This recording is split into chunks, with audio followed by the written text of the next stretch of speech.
It is very, very progressive to allow people who were born and raised as males to beat the crap out of biological females. It's very progressive indeed. And we have a fantastic example of just how forward-thinking and, honestly, equal, I think we can say, the new future is, in Alana McLaughlin. Do you know who that is? No. Notice I say she, because you can tell she's a she, by the pink hair, hulking shoulders, bulging biceps and square jaw. That she is a woman, and therefore should be allowed to fight other women in MMA. Note the blood on the mat there in that other picture. She is a veteran as well, a combat veteran turned trans woman who beat a woman in submission in an MMA fight in Miami, Florida. She's 38 and used a rear naked chokehold on Celine Provost, who was 32, bringing the fight against the biological female to an end after 3 minutes, 32 seconds into round 2 of the match. Right, so we actually have an example that was first made in South Park. The Heather Swanson, big hulking. This isn't the first example. We're talking about in a second. So if we can go back up to the image, just because I'd like that image on screen, just so we can really fully appreciate the aesthetic of what's going on here. She was a member of the U.S. Army Special Forces until 2010 and wore a T-shirt that read, "End Trans Genocide," while pummeling the hell out of this woman.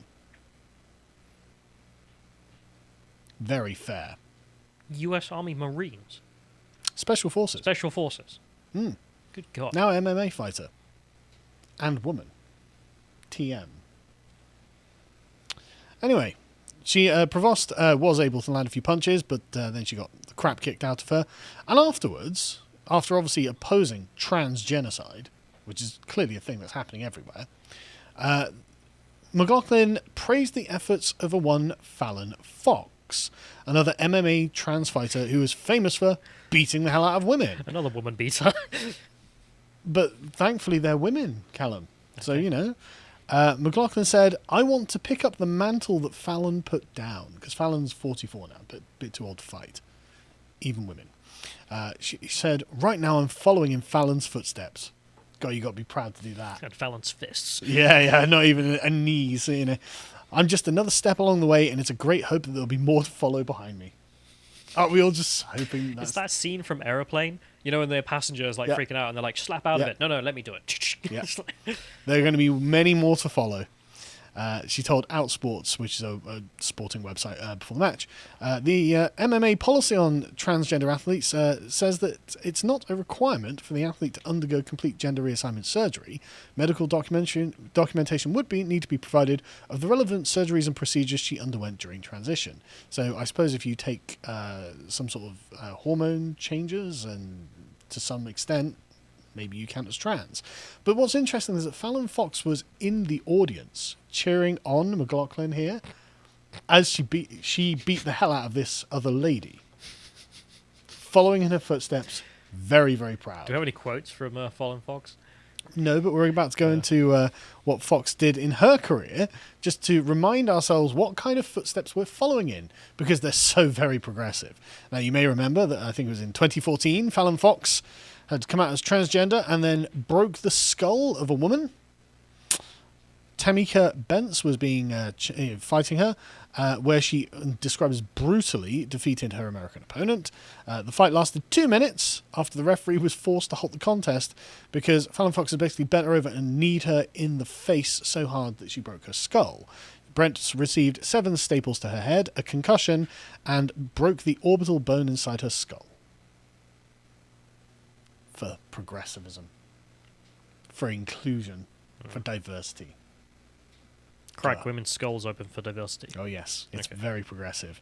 And the thing is, some bigots online were online saying, "Well, hang on a second, is this fair play? Is this sportsmanship?" And so Fallon Fox went on Twitter and was like, "Look, for the record, I knocked 2 women out," tweeting at various people, including J.K. Rowling.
If you enjoyed that segment from the podcast The Lotus Eaters, you can go to lotuseaters.com to get access to the full premium content we have on the site. Yeah, we've got some really good stuff. Like podcasts, we can't really put up on YouTube or other public domains because we're dealing with sensitive subjects and we don't want to be misconstrued in what we're saying here. The most recent one I've done is the Progressing to Destruction podcast, which is talking about the actual impact of immigration on the United Kingdom. There are lots of progressive arguments on how the ethnic diversity of the restaurants that you're enjoying has nothing but positive results for the United Kingdom, and that's not true, and we can actually see some of the consequences of this. And so I go through that in detail. We also have our regular series, such as the Epochs of the Lotus Eaters, where we talk about history, myself and Bo Dade. With this particular one I really enjoyed because it's talking about the Battle of Tunis and why leadership matters, because this was in the First Punic War, where Carthage is losing horrifically to the Romans, and they can't understand why, because there's nothing wrong with their navy, there's nothing wrong with their army. Turns out it was all about the leadership, and all it took was one Spartan general to come and turn the entire thing around, and that was a fantastic episode. I really enjoyed doing that. And we also have the Contemplation series that Josh and Hugo do. This is really interesting, where they just take an interesting subject and go through it in meticulous detail. This particular episode is the science of conformity, and you may well have seen lots of people still wearing their masks in the UK and elsewhere, even though you don't have to. And this goes into why psychology shows that people happen to do this kind of thing. We also have lots of premium articles, again, dealing with subjects that often are not something that you can adequately have a conversation with a bad faith actor. This particular one is free speech and the trope of gay parenthood, which on the, immediately you think, okay, this is going to be politically incorrect in some way, but it's not really. It's actually a very delicate article expressing concern that this is yet another subject where the results aren't in, we don't know what the consequences of this are, and yet we're still not allowed to question the premise. And it's because of the current political environment that we're in. Also, there are lots of other just very interesting and informative articles, such as one by Hugo about how overpopulation isn't real. It's not a real thing. And yet we're constantly told that it is. But the Earth is enormous. And it turns out it can hold billions more humans than we actually have. So, interesting that. And we also have loads of very interesting interviews with people who you may not have heard of, such as Hatton Tash, the lady who was attacked, a Christian lady who was attacked at Speaker's Corner for questioning Islamism. She was stabbed in the head. In very interesting interview with her and various others. You should come to our live events. There's one on the 24th of September and one on the 25th of September. The 25th of September one's probably almost sold out, but there might be a few tickets left. But there are still some for the Friday, where we have special guest Andrew Lawrence, the world's most cancelled comedian, probably, at this point. And certainly in Britain. Goodest boy didn't do nothing as well. Very much. I'm a big fan of Andrew Lawrence anyway, so I'm really glad that he's going to be our special guest on that day. But we're also going to be having other things. Count Dankula is going to be there, Mark Meakin, which I pronounced correctly this time, and he'll be doing a comedy set. And you're doing a special secret presentation, aren't you? My secret speech. I don't want to leak it yet because the surprise is part of the speech. So, right. Okay. Yeah, it's going to be about immigration policy. So. Right, okay.